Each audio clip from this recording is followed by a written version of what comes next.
Hello students, today we are starting the second unit of biology of class 12th, that is genetics and evolution. This unit is divided into three chapters. The very first chapter is principle of inheritance and variations.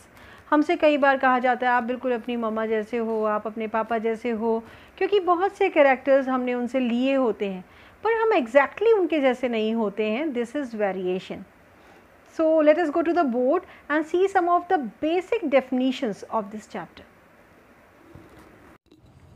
Today we are starting chapter 5, principles of heredity and variation. The first definition is inheritance, process by which characters are passed from parents to offsprings. Heredity भी यही होती है, inheritance of characters from parents to progeny. So variation, it refers to the degree by which progeny differs from parents. Progeny बिल्कुल parents जैसी नहीं होती है, अलग होती है ना, तो कितनी डिग्री से ये वैरी कर रही है. पेरेंट्स और progeny में क्या वेरिएशन है, क्या डिफरेंसेस हैं, ये वेरिएशन कहलाती है.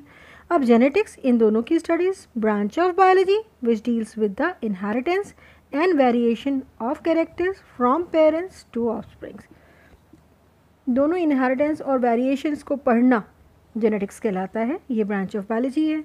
लास्ट इज ट्रेट्स और characters, any recognisable features of an individual like height, colour, इस तरह की चीज़ें कैरेक्टर्स कहलाती हैं. जैसे सीड का शेप कैसा है, राउंड है कि रिंकल्ड है, ये कैरेक्टर है, ये उसका ट्रेट है.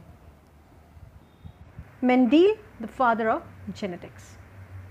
Mendel primarily he was a monk. Austria में मॉन्क थे वो. उन्होंने बहुत काम किया. He worked a lot on garden pea और बहुत सारी ऑब्जर्वेशंस करी. 1866 में उन्होंने अपने वर्क को पब्लिश भी किया, but it was not well spread. 1900 में, after 34 years, 3 scientists, de Vries, Correns and Tschermak, they rediscovered his work. उनके काम को रीडिस्कवर किया गया और after that Mendel is the father of genetics. So let's see why Mendel chose garden pea. What are the characters of garden pea? Principles of heredity and variation. The next topic is why did Mendel choose garden pea? क्यों choose किया? Distinct characteristic traits available. ठीक है, characteristics of traits इतने distinct थे, साफ दिखते थे. Tall होगा या short होगा, प्लांट टॉल होगा या शॉर्ट होगा, या राउंड होंगी सीड्स या रिंकल्ड होंगी.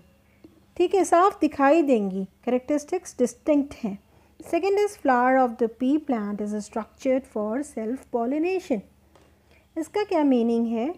Stamens and pistils are completely enclosed by petals. ठीक है, hence the flowers are normally self pollinated. The anthers burst within the bud, so the stigma is covered with pollens even before the flower opens.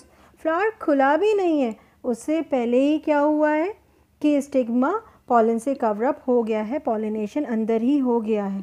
इससे true traits के plants मिलते हैं. ठीक है, next is P flower could be easily cross pollinated और hybridise bye hands. Mendel के लिए बड़ा ईजी था.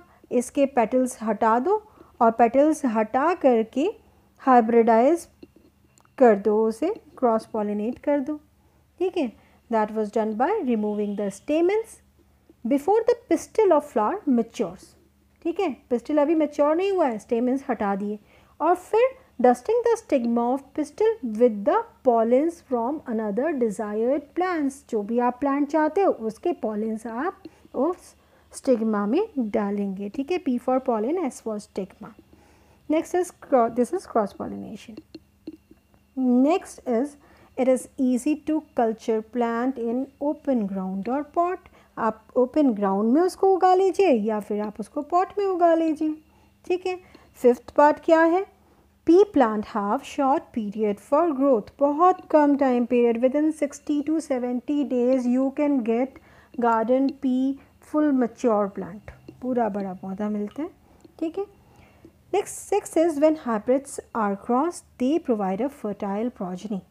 अब फर्टाइल प्रोजनी का क्या मतलब है? फर्टाइल का मतलब होता है जो रिप्रोड्यूस कर सकता है. ठीक है, मतलब हाइब्रिड्स पहले तो मिले और उन हाइब्रिड्स को भी जब क्रॉस किया गया तो जो प्रोजेनी मिली वो भी फर्टाइल थी, ठीक है, मतलब वो रिप्रोड्यूस कर सकती थी, अच्छी बात है। अब 2 वर्ड्स में लिख रही हूँ, देखिए, प्रोजेनी एंड ऑफस्प्रिंग्स, इनका मीनिंग आपको आना चाहिए। They both means the next generation, बच्चे, प्लांट्स के बच्चे जो हुए हैं उनको आप प्रोजेनी और ऑफस्प्रिंग कहेंगे। So this was your topic, why did Mendel choose. So we are studying the contrasting forms of the traits. Traits के वेरियस कंट्रास्टिंग फॉर्म्स होते हैं, ठीक है, पी प्लांट के।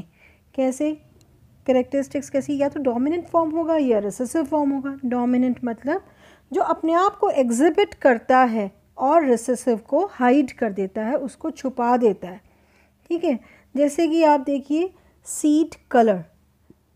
अब सीड कलर अगर येलो है तो डोमिनेंट है, अगर ग्रीन है तो रिसेसिव है।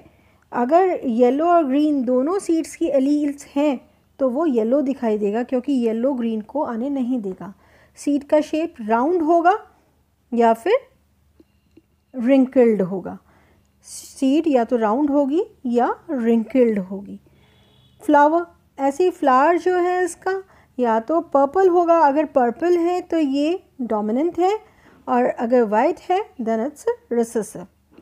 इन the same way pod color, the color of pod, if it's green then it's dominant, and if it's yellow then it's recessive. Pod shape, inflated, if it is inflated, फूला हुआ है, मटर का जो फली है, हाँ, if the pod is inflated it is dominant, and if it is constricted, सिकुड़ा हुआ है ना, constricted, then it is recessive trait. Fine.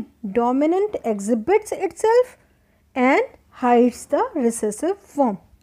और अगर दोनों एलील्स रिसेसिव फॉर्म की हैं तब आपको रिसेसिव फॉर्म का ट्रेट दिखाई देगा। ऐसे ही फ्लावर की पोजीशन, फ्लावर की position will be either axial और terminal. What is axial? Axial means it is not on the last point of the stem. Means as if किनारे को leaves grow होती है ना, वैसे किनारे को जाकर के ये grow होगा, ठीक है। और terminal, जो stem बिल्कुल लास्ट में जहाँ पर end होता है वहाँ पर भी flower होगा। You'll see in the picture axial flower and terminal flower. Axial is a dominant form and terminal flower is a recessive form. We are talking about the contrasting forms of traits of a pea plant. Look here, this is axial position of flower and this is terminal, the end of the stem.